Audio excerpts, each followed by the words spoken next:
everyone. Welcome to another live hangout. It is so good to be with you today. I am pleased to report I am feeling significantly better. For those of you who have been following the last few weeks, I've been quite unwell and sort of crawling my way out of a massive, health hole. But I'm feeling significantly better, although I've got this lingering cough which I'm trying to deal with. Enough about me. Today's show is going to be super exciting.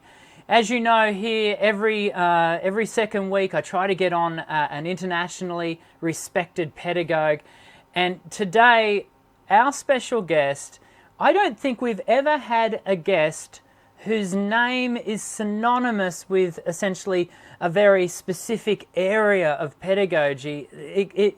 I am fanboying it today.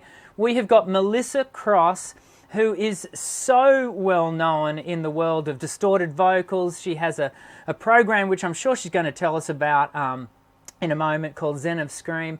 I have known of Melissa's work longer than I would like to admit, because it would incriminate both of us and maybe expose our age a little, but Melissa has been around and has been respected in this field for so long. She has been on the cutting edge.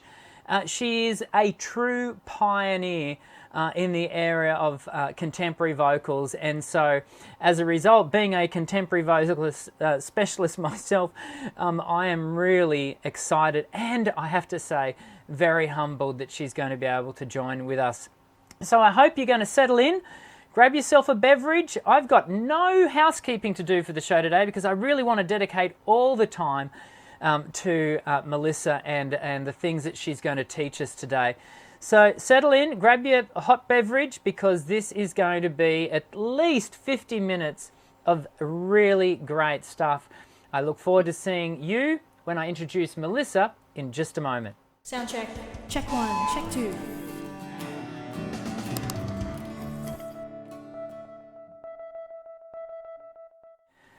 Hello, Melissa.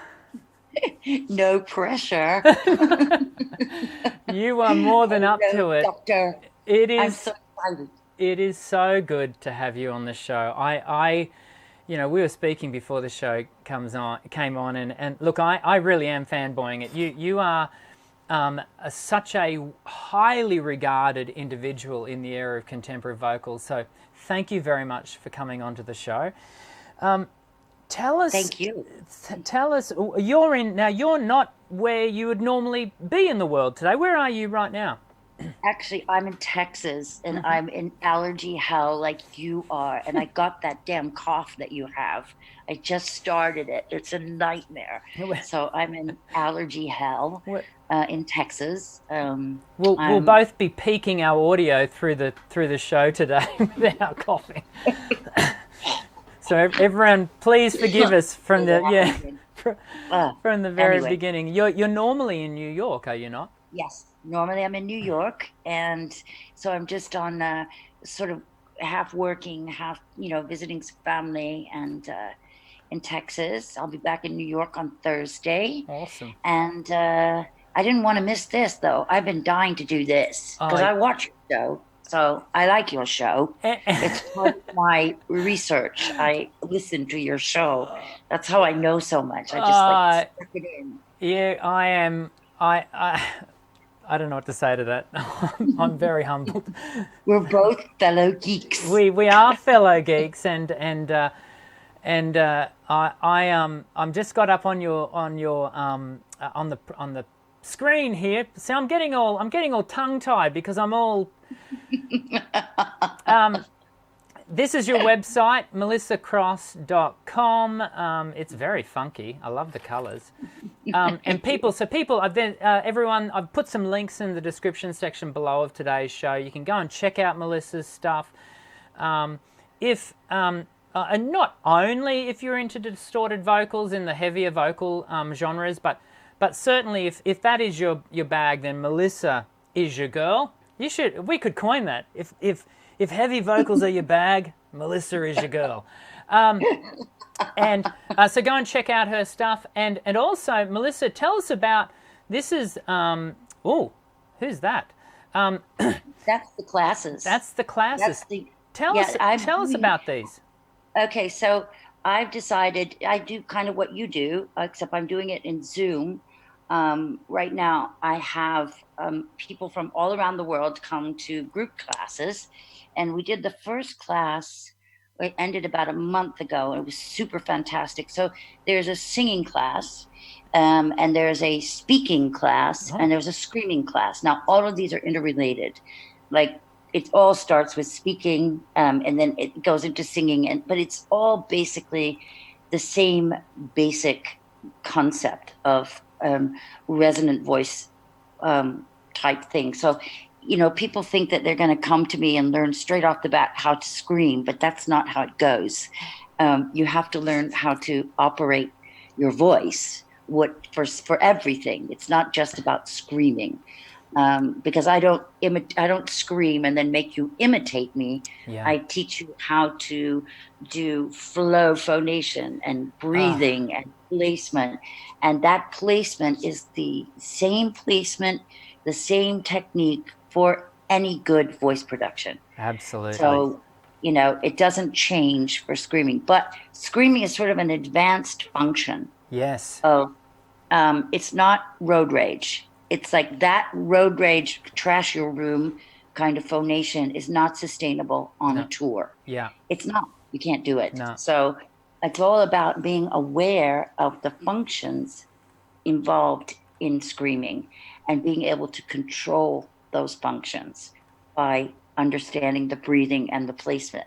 So I'd love to get into that. Oh, But just so you know, I'm a singing teacher, and I was a singing teacher for years before I got into the screaming thing. absolutely. Um, so I want to tell you how I got into the screaming thing, because I did not Oh, do this to be cool. there. Far from Well, just while we're, this. while we're on that, let's get into it. Let's talk. How did you get into the screaming thing?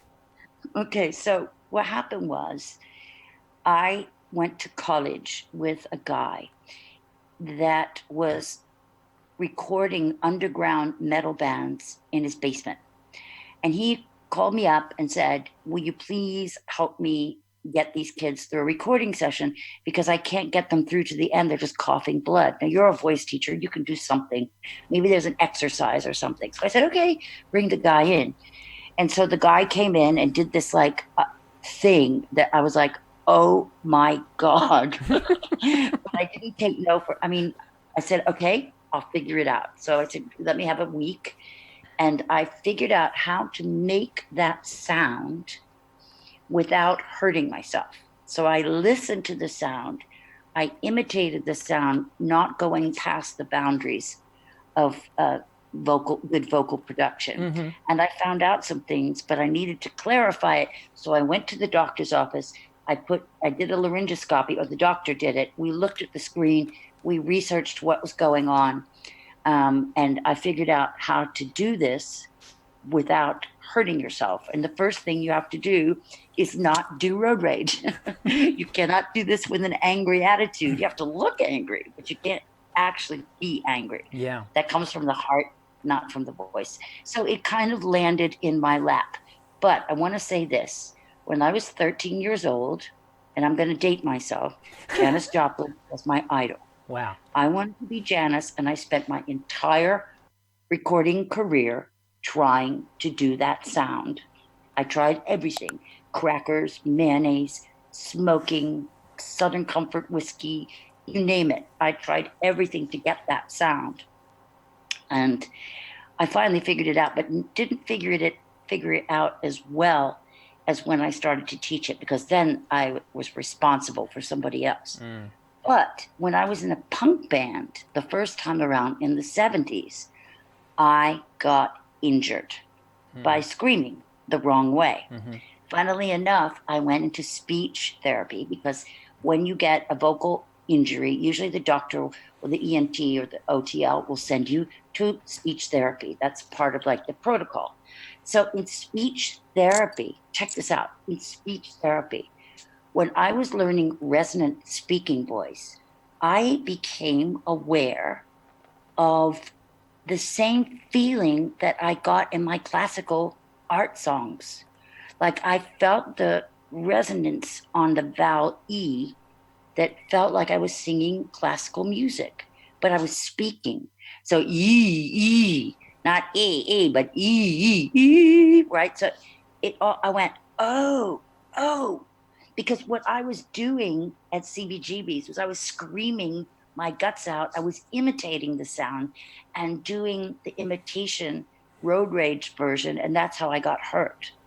I healed myself without surgery with this resonant voice thing. So I had already done the research even before this opportunity came for this guy that, brought me the kid that he couldn't get through a recording session. And by the way, that kid is now one of the top, he's the lead singer for one of the top metal bands. So this happened, like, year two, like 20 years ago. Mm-hmm. That's when it started. Mm-hmm. Mm-hmm. So all the people lined up because the metal community is so tight and everybody knows everybody. So they all lined up for lessons. Yeah. I couldn't teach all those people. So I made a DVD. And that DVD, I take it, was called Zen of Scream. Where did the name come from? Okay. So I'm not a Buddhist, but it's all about being in your present body to communicate. So that's a Zen concept. Be here now, now in your body. That's a Zen. It's a zone. Yeah. It's a gestalt. It's a thing. It's a present moment. Yeah, we often talk about on the channel of being present in your instrument. Yeah. Yes, you need mindfulness. Mindfulness. Yes. So mindful screaming or mindful communication is driving it from your imagination, not from your left brain of your judgmental imitative brain. So the Zen of Screaming is, you can't really scream if you listen to yourself. You can't do anything if you listen to yourself while you're doing it, because then you're not in it.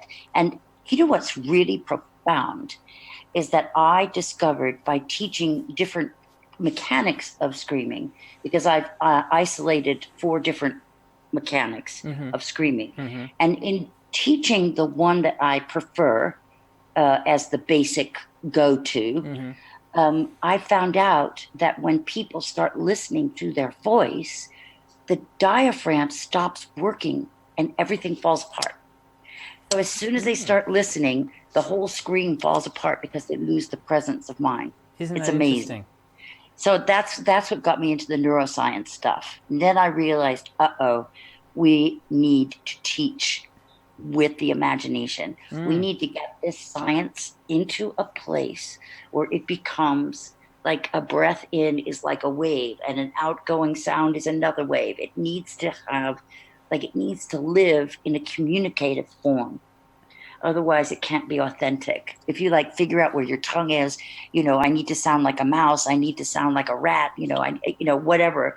You can't sound like something. Yeah. You have to sound that you are something. You have to be the sound. You have to be the vowel. Be the vowel. So I wonder then, how would you?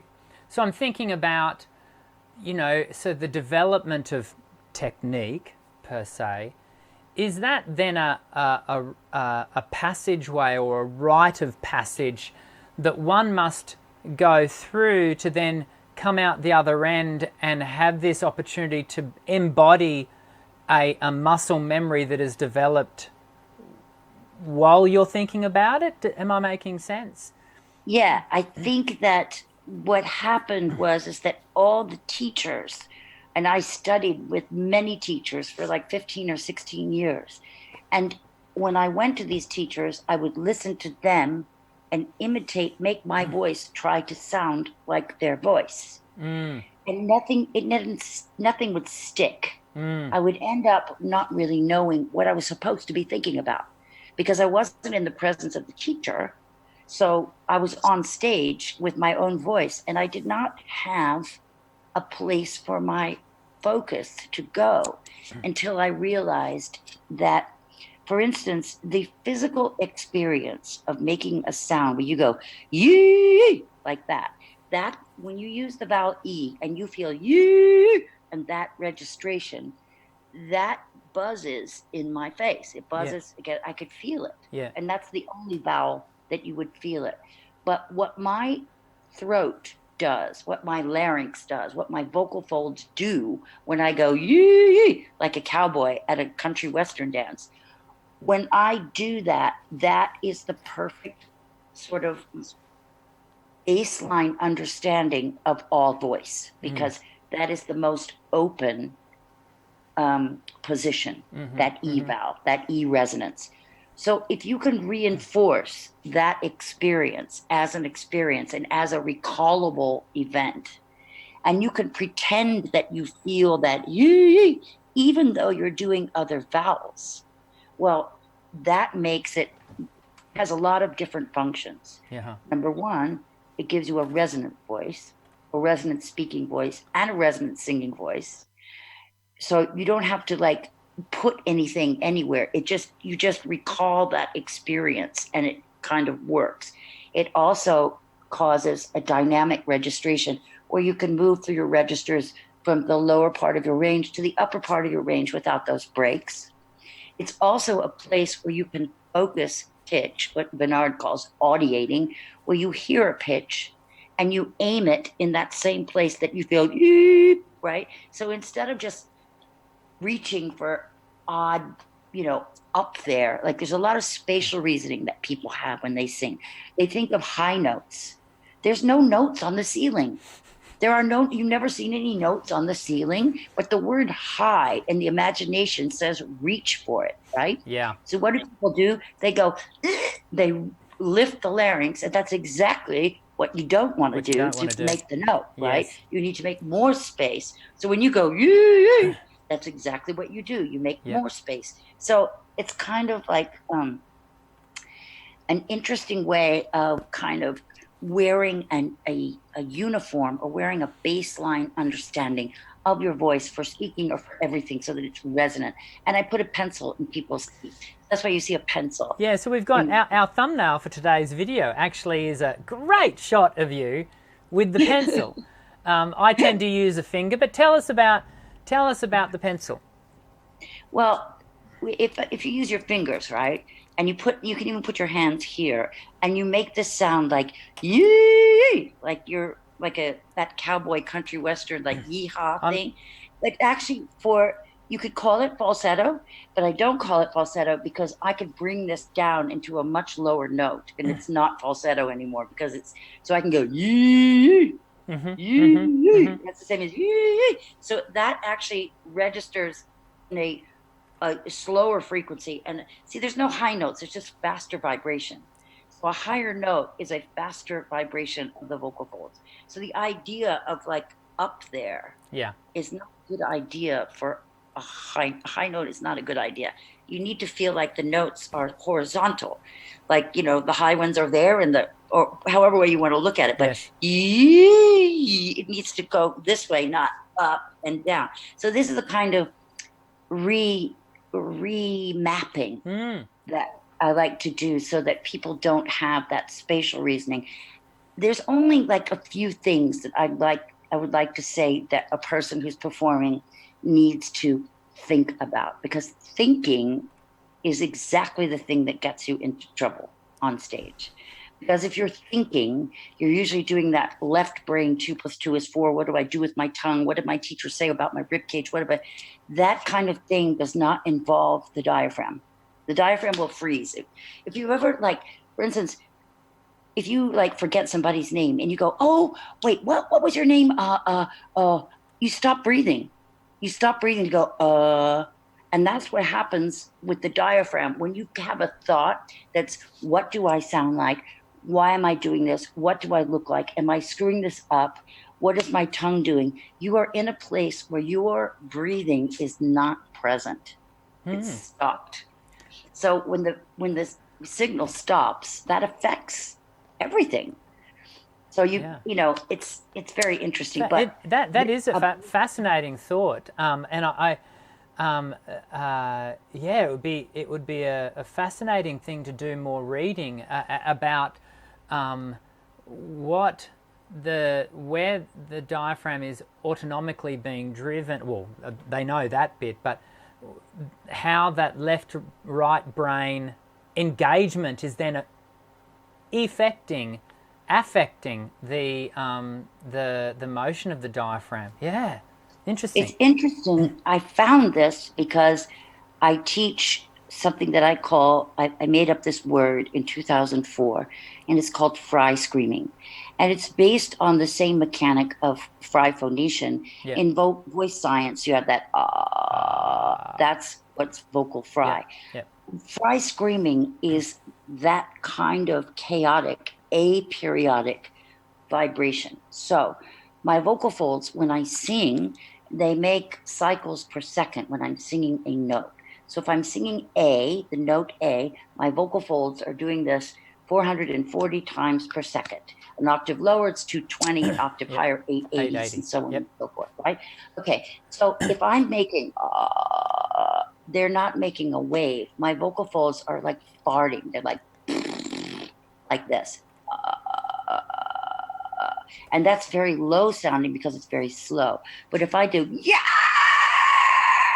that is my vocal folds, my true folds, not my false folds. Not your false, yeah. My true folds are farting, they're sputtering. So they're not closing. Yeah. They're like doing like a harmonic, like on a guitar, where you don't fret the note, you just touch it a little bit. Like, so what you get are partials. Yes. You don't get a wave, you get all partials. That sound hits a microphone and it sounds huge. Yeah. Would it actually be really quiet? Because the microphone takes all of those partials and makes a big giant wall of sound. Yeah. So fry screaming it's not soft, but it's not nearly as loud as you think it is. No. And on top of that, just like opera singers, that higher frequency of like, that thing sits so much higher on top of the bass and the kick drum, the double kick, that you can hear it because there's nothing competing with it on stage. Just like an opera singer with the orchestra. It has its own like space invoking that formant. Yeah. Singer's formant. You can hear them, right? So fry screaming is the first form that I like to teach my people because it is the safest way to scream. It also has the most extended variety of shapes because at this, there's something called source filter in singing science. And the source of the voice is the vibrator or the vocal folds that are doing this, right? And then the filter is what really makes the sound like it does. Like the vibration thing is just, and it stretches for higher notes and it loosens for lower notes. But it's just a vibrator. And the sound of it happens in the space. Yes. So when I do, I'm doing it quiet because there's like... I don't want any police coming here. And you're also, it's very late where you are too. There'll be people asleep around you. Yes. So I don't want to, but even if I go, right, that sounds like violently loud on this microphone, right? That sounded pretty loud, right? Yeah. So, that was very quiet what I just did. Like a microphone takes that sound. Now I can change the filter. And the way I change the filter is basically change the vowel. So if I go, right, I change the filter and I can change the frequency partial series. Yeah. I can do higher ones. I can put lower ones if I do this kind of thing while I'm doing that fluttering fry screaming. If I do this, right, so I can sound. That's nothing. That feels like there's absolutely no damage there. And let's talk about that because there are people still. Look, there are people, singing teachers, who think pop singing will kill your voice, let alone, let me allow you to have a platform to speak to those naysayers who might find themselves, having conniptions over the sounds you're making and the subsequent vocal health supposed consequences that they think would happen, what would you say to those people, Melissa? I think I know what you'd say, but I'm going to give you the opportunity to say it anyway. Well, I would probably ask them a question. Mm-hmm. I would say, so on what basis do you think that is not healthy? I mean, what can you explain to me? Because usually they don't have any science.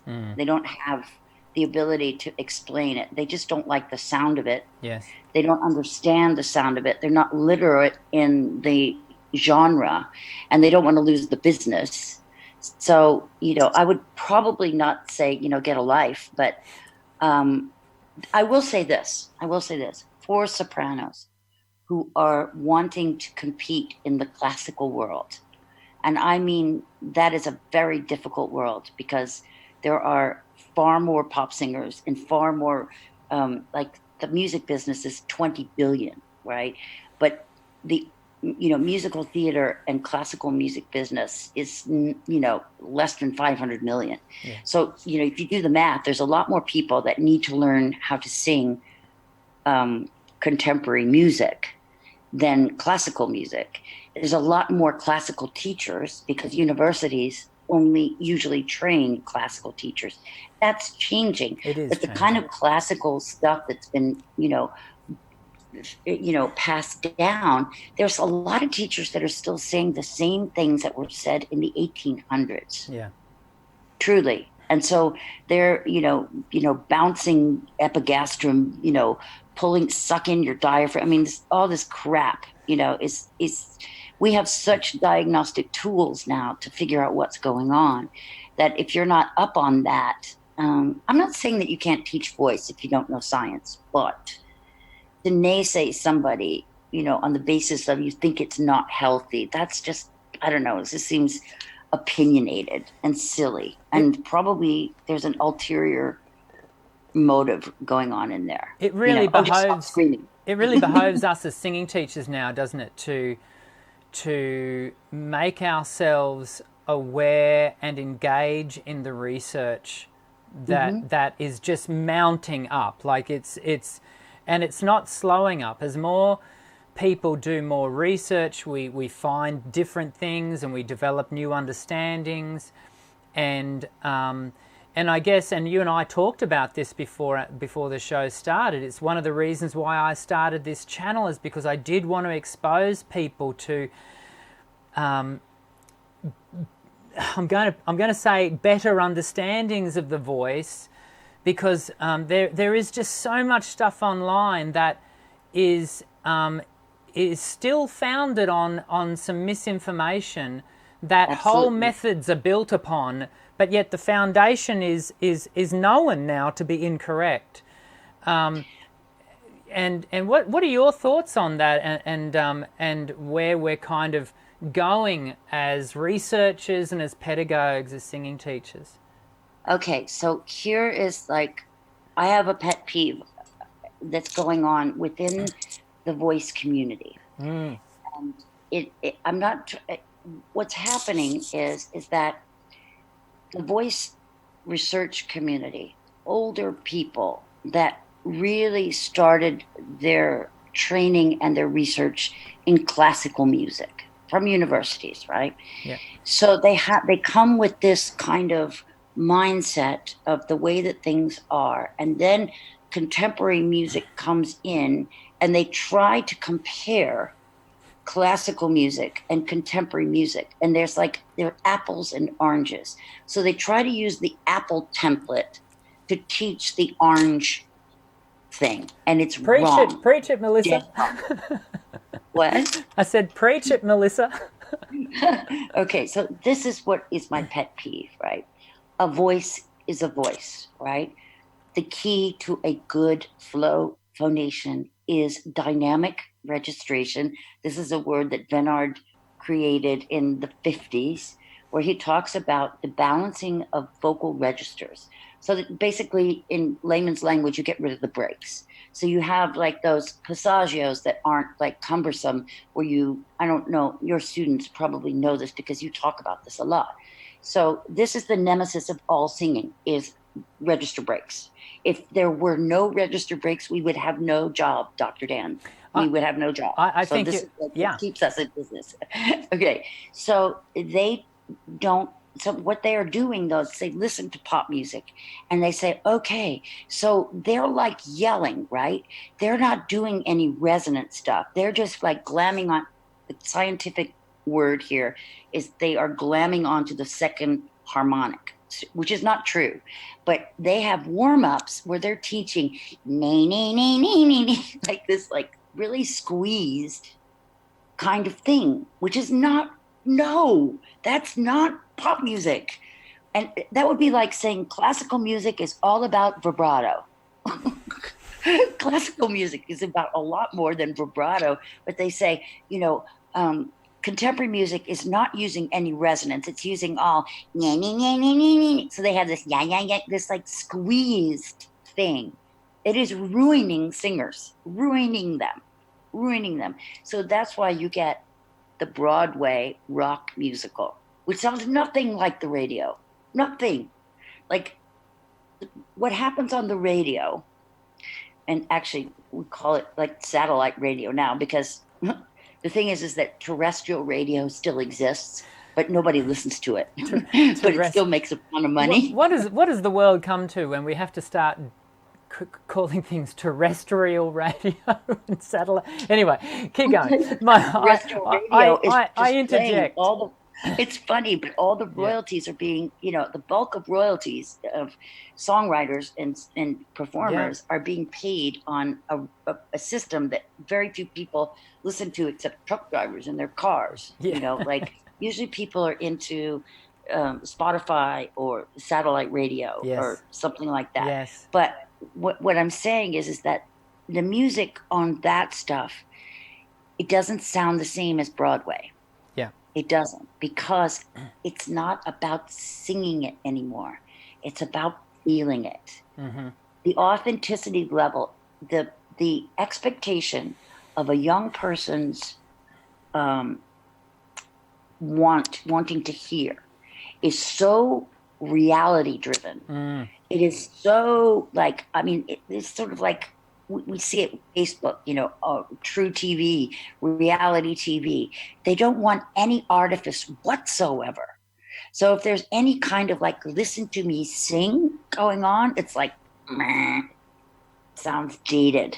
Yeah. Right? Yeah. There's no room for the stand and deliver anymore. It's, my 14-year-old son, if his heart hasn't been pulled out of his chest within the first 10 seconds, Spotify is like, next, boom. Nothing's more frustrating to me as his, father. But that is the generation we are in, and we, when in Rome. That's right, but it's more about an acting thing. It always has been an acting thing. It takes like the voice when it's in the right authentic mode. It is nuanced. It doesn't sound like anybody else. The verse doesn't sound like the chorus. The chorus doesn't sound like the bridge, because it's a different thought process. I might start the verse kind of like this, and then I might do this on the chorus, and then I might do like something else on the bridge, because I'm going through all these different colors in my heart of what I'm feeling, right? But when you listen to like a Broadway singer, most of the time you will hear the verse is just a quieter phonation than the chorus, but it's not different. Yeah. It's connected in a singing way. It's not phrase. Like phrasing in rhythmic music, it like pop music, I call it, whether it's pop, metal, whatever, it's rhythmic. It's always about the drums. It's always about juxtaposing the lyric inside the pocket of the rhythm. Yeah. It's not linear melodies. But you have like pedagogues that will actually try to make a linear kind of melody over it doesn't sound right. It's not authentic. So anyway, I'm talking a lot. That's the whole But point of having you here. We want you to talk a lot. What given the scenario of today's world that we live in, what would be your number one piece of advice? You can give us more than one, but what would be your number one piece of advice to a new emerging artist? That's an open question, but perhaps from a vocal health point of view or a development as an artist point of view, what would you want to say to that young person? I would say that the first thing I would be careful about is trying to fit into a genre. Like looking at an idea of wanting to be successful and trying to make yourself change into something to please somebody else. Because if you've already seen it and you've already heard it, then it's no good. It has to come straight from you, which means that you have to have the confidence. It's all about getting confidence. And getting confidence is about basic vocal skills like pitch. Like, how do you find, like, you need to have pitch. This is very important. If you're going to use pitch, you need to learn how to sing in pitch. So there are ways to learn that. That's a very important. You need to learn how to breathe. Yeah. You need to learn how to resonate. You need basic skills that need to be in your body memory, right? So you don't just start, singing. You need to like start exercises, and that will give you confidence, because it will. Then you really, like, I have a 5-star recipe that everybody I teach needs to go through before they perform or record a song. And the first thing that we do is we take a above the pencil E, and we designate all the pitches in the same registration. So if it would twinkle or happy birthday, it would be and I'm singing way up here, so my head is kind of buzzing, right? And if I sing like this, if I go see, I miss the note, right? That is the way I'm singing it. If I'm doing he's like that, then that is the way that I'm singing the song. So I can find out exactly what note I am messing up every time I sing it. It clarifies the understanding of the intervals, right? That's super important. So you have to do them very staccato and so, my audiating exercises have to do with pitch matching, so that you understand that, like, your head is a whole note on a staff, and the precipice, the top of the note is like a yarmulke or a skull cap here. And that's the top of the note. That's where you want to hit the note, not underneath it, kind of flat, but right on top of it.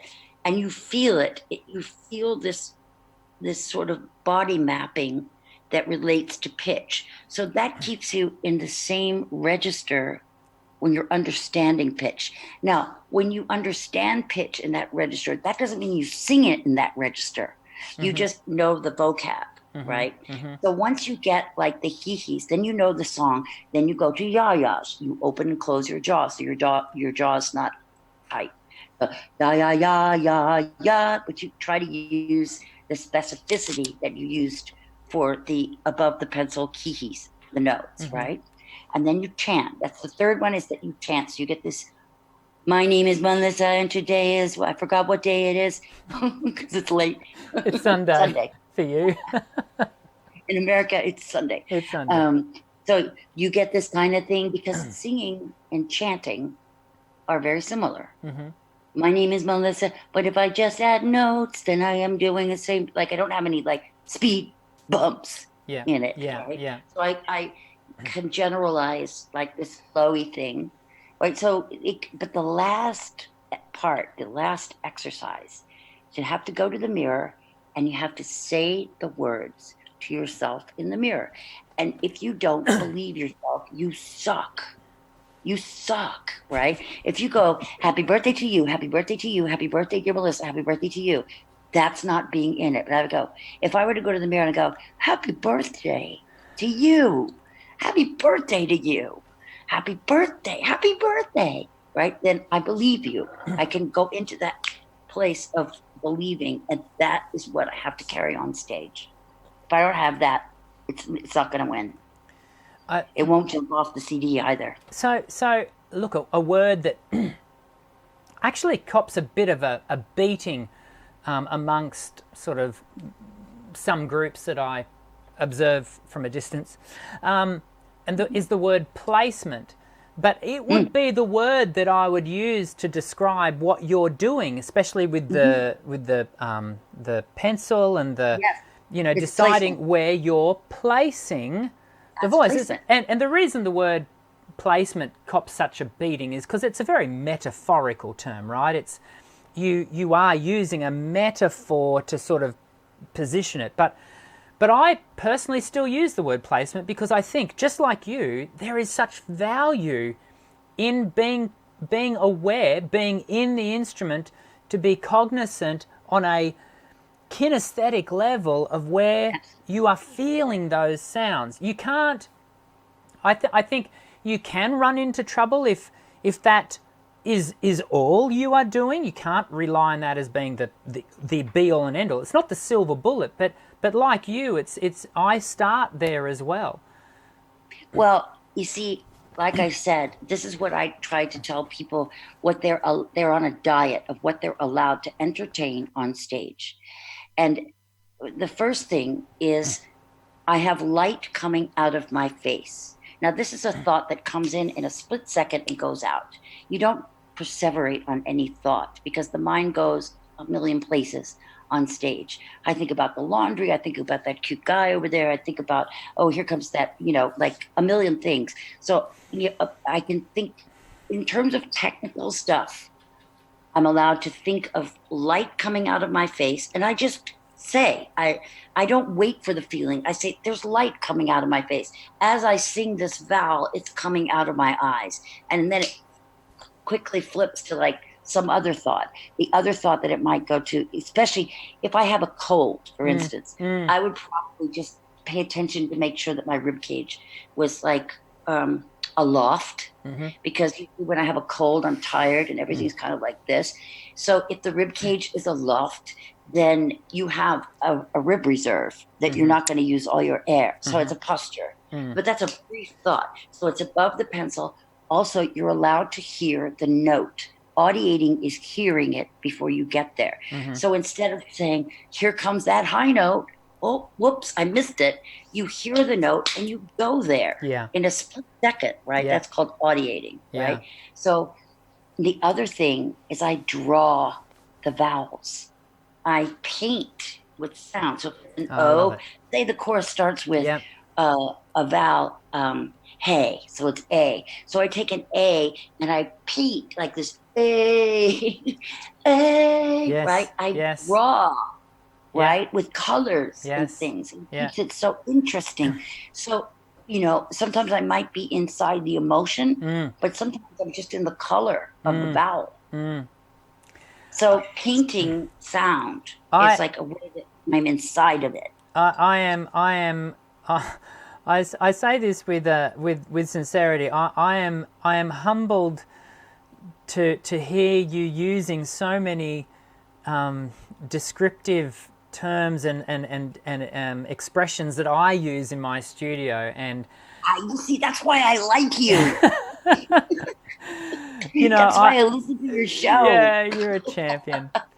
and I can tell everyone, although I've always had respect for Melissa over the years, and I was introduced to your work by one of my closest friends and colleagues, Sharon Tree, a music theatre teacher she teaches far more than music theatre down in Canberra, but ever since that time, and I looked into your stuff, and so I knew I resonated with you, but it's been very humbling for you to suggest the same back at me.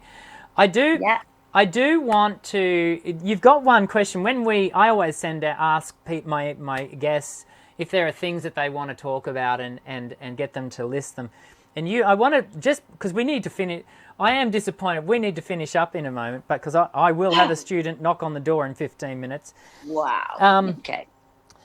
And I want to give you the opportunity to speak to this one, because it's important for people, I think, to hear someone of your caliber and level of international respect to talk to this area. I'm going to read the question as you wrote it, if that's okay. How can you tell if what you are learning from people who are teaching on the internet is good advice or not? Yeah, you've got something else written under that, but which is flattering towards me, but I'm going to just leave it, the question there. How can you tell if what you are learning from people who are teaching on the internet is good advice or not? Well, I guess, first of all, if it hurts, it's wrong. Yeah. It's absolutely wrong. If you can use that information safely, and you probably wouldn't know if it was safe until you actually went out on the road with it. Because remember, as I assume you're talking about screaming, you're going to have to do 25 shows a month. And at least a half hour, if not, a headliner is an hour and a half. An opening show is half an hour. And if you're screaming for that amount of time, you will not be able to sustain it if you don't know what you're doing. Yeah. So if you are doing something in an imitative way, it's probably not going to work out. Although you won't figure that out until you're out on the road. So I would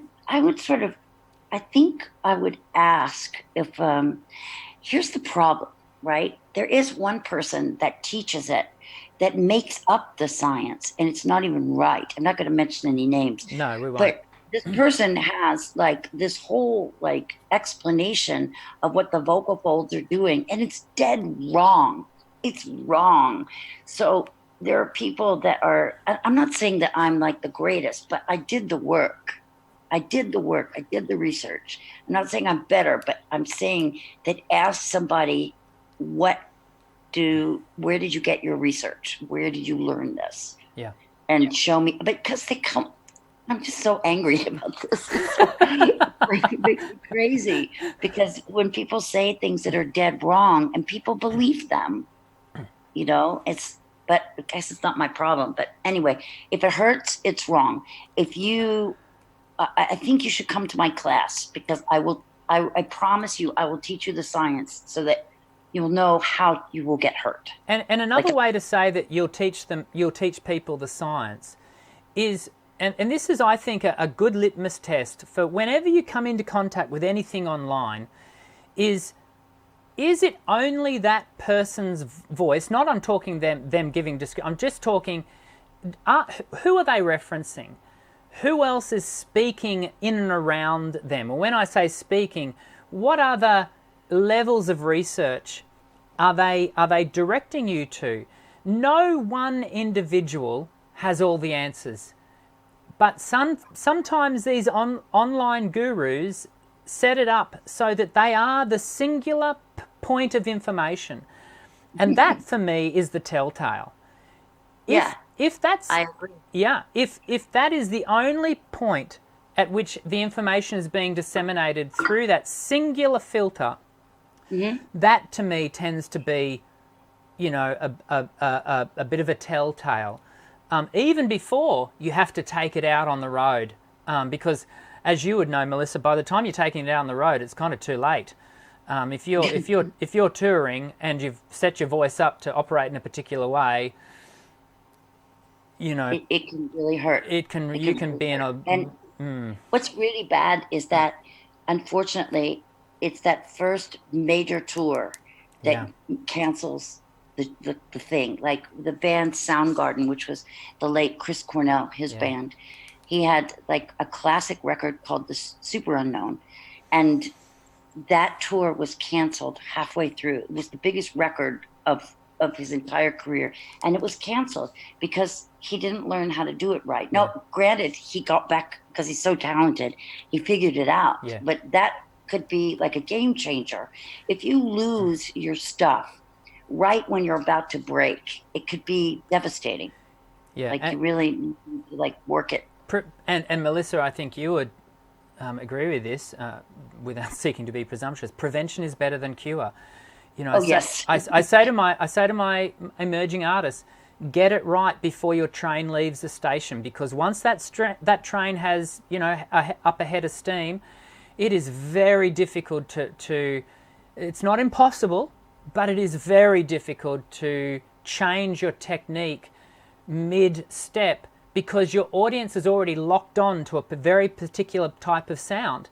And it's not that you can't continue to create great sounds, but you're tripping yourself up if you're trying to change things mid, you know, like you say, in the middle of a tour. It's virtually impossible to do. Yeah. I mean, I think that good placement, good breathing and good placement is the basis Yeah. of all good phonation. Yeah. And that's why my classes start with speaking and then singing and then screaming, because it's all about the way that you speak in a resonant way. Yeah. You don't want to wait until stage to put this on. Yeah. You don't want to put on a suit, a monkey suit, and you need to have the sensibility of placement in all of your affairs. It needs to be a religion where you're speaking above the pencil. I'll show you. Right now I'm speaking above the pencil. Right now I'm speaking below the pencil. Yeah. So this is below the pencil and this is above the pencil. So you can hear that, like, this one has more space in it. Yes. This one has a lot less air in it. Yeah. It's like there's weight on my throat. Absolutely. You know? So there's like that whole gestalt that I just Yes. did can be generalized in performance, Yeah. so that you could actually be the person that you are. You don't want to sound like a voice student. You want to sound like a human. So come to my class. Everyone needs to go and check out your class. I'm disappointed at this point because we have to finish. Oh, we do have to wrap it up, and it has been such a pleasure and a real honor to have you on to today's show. And I am equally honored. I was like so turned on that you called me because I watch your show. And that still blows my mind when you first told me to now. I got the email. I was like, yes. I kind of had to build up the courage to send the email, to be honest. I can't believe it. Look, you have been so generous with your time and with your information, and I do want to encourage everyone, go and check out Zen of Scream. It's in its third iteration, and there are these online classes, and you know, if you want to get into that, just go and check it out, and I think it's fantastic. Melissa, thank you. Is there anything I'll give you the last word very quickly. Is there anything you wanted to say to finish? Yeah, ZOS3 is going to be an animation of abstract images of what you're supposed to feel when you phonate, when you do these exercises, so that you stop listening to your voice and feel the motion graphic with the sound. So it's kind of a new way of approaching this. It's scientific, but it's more about being sound and not imitating sound. That sounds very cool. I'm sure that you are going to have a lot of people engage with that and really gain from it. Thank you again for participating. So and I'm going to sign off now. And it is such an honor to have had Melissa join us. And if you've been watching, then you know how much was in that. Can I encourage you to share this video, share it far and wide through the socials.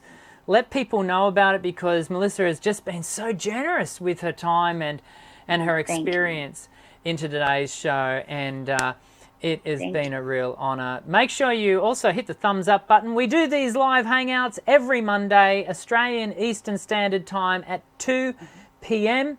Next week, I know there's a whole heap of questions you've been asking in the live chat. We have run out of time, I'm sorry, but I am going to dedicate next week's show to pure Q&A. So if you've asked a question today, or even if you haven't, make sure you come back next week, because I will do my best to the level of my human ability to answer those questions for you next week. But I do want to just once again say thank you to Melissa. Thank you to everyone for participating in today's show. It has been just fantastic, absolutely fantastic. I'll see you again next week when you always hear me signing off. I'm Dr. Dan. Sing well.